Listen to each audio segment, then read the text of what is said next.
سلامونه دوستانو. زیاتره کسان می پوښتي په مجلسونو په نورو ځایونو کې می پوښتي چې همدرده د ښځو د وفا په اړه ستا نظر یا ستا فکر ستا تجربه څه ده؟ زه د خپلو تجربو له مخې چې په زرګونو جوړو باندې ما تجربې کړې دي او ما څه لاسته راوړي هغه زه ستاسو سره شریکوم. فرض کړئ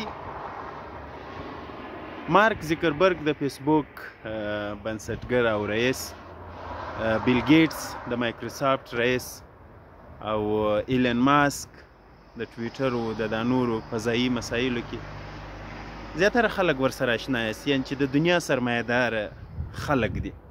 که چیرې د دغه سرمایه‌داره یا د دغه لوی مالدار خلکو چې د دنیا په سطح دي د دوی میرمنې بیوفا واوسي، تاسې یقین وکړئ چې دا خلک به د نړۍ تر ټولو غریبترین او بیچاره ترین ځان احساسوي او همدا احساس به ورو ورو دوی له منځه وړي.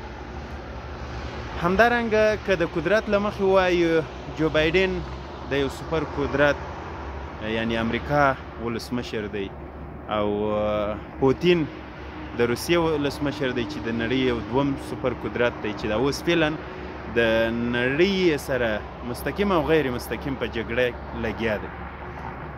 که چیرې د همدې پوتین یا جو بایډن میرمنې بیوفا واوسي، دوی به د نړۍ تر ټولو کمزوري ترینه احساس کوي چې موږ د نړۍ کمزوري ترینه انسانان یو.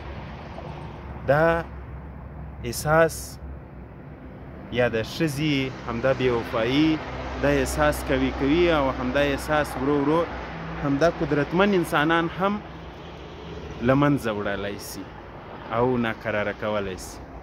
اما که چیرې یو ډېر غریب او بې قدرته انسان په همداسې غرونو او دښتونو کې واوسي، اما میرمنې باوفا وي، میرمنې د خاوند زړه ساتي او د خاوند سره مینه لري، تاسې یقین وکړئ چې همدا غریب او بې قدرته انسان به د نړۍ تر ټولو سرمایه‌دارو یا مالدارو ځان بهتر ګڼي او ځان به لوی قدرتمن ګڼي او په ژوند کې به د خوښۍ او آرامۍ احساس کوي.